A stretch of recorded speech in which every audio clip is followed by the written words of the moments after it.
আপনারা আমার হাতে একটি আইফোন 13 প্রো ম্যাক্স দেখতে পাচ্ছেন। এটা হচ্ছে আমরা ব্যাকশেলটা রিপ্লেস করে দেখাবো 100% অরিজিনাল অথেন্টিক ব্যাকশেলটা।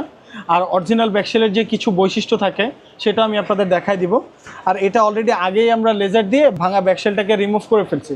এখন আমরা ক্লিন করে আপনাদের ব্যাকশেলটা লাগায় কমপ্লিট করে দেখাচ্ছি। ব্যাকশেল লাগানোর ক্ষেত্রে ক্লিনিংটা অনেক জরুরি, কারণ এটা যদি প্রপার ওয়েতে ক্লিনিংটা করা না হয় সেক্ষেত্রে আপনার ব্যাকশেলটা উঁচু হয়ে থাকবে, দেখা যাবে পকেটের প্রেসারে টাইট কোনো প্যান্ট পরছেন, এটার প্রেসারে আপনার ব্যাকশেলটা ফেটে যাবে। আগে কি করতে হবে, ব্যাকশেলটা লাগানোর আগে বডিটাকে ক্লিন করতে হবে, একেবারে নিখুঁতভাবে ভালোভাবে ক্লিন করে নিতে হবে। সেক্ষেত্রে আপনার ফিটিংসটাও ভালো হবে, ইভেন আপনার ওয়াটার রেজিস্ট্যান্সটাও কাজ করবে।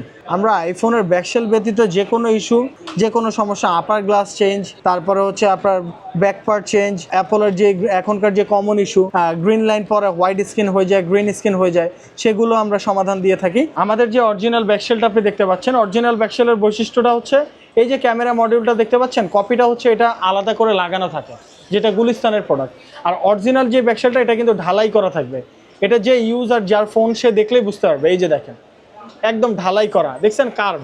তো আপনাদের যাদের এই সমস্ত এই রিলেটেড প্রবলেমগুলো আপনারা নিয়ে আছেন, যে আপনার ডিসপ্লে ভালো আছে, আপার গ্লাস ভাঙা বা সব কিছু ভালো, বডি টডি সবই ওকে, কিন্তু আপনার ব্যাকপার্টটা ভাঙা, তো তারা আমাদের শপে ভিজিট করতে পারেন। আমাদের সব লোকেশন হচ্ছে ঢাকা হাতিরপুল মোতালেব প্লাজা, শাহবাগ এরিয়াতে অবস্থিত। Shop number 270।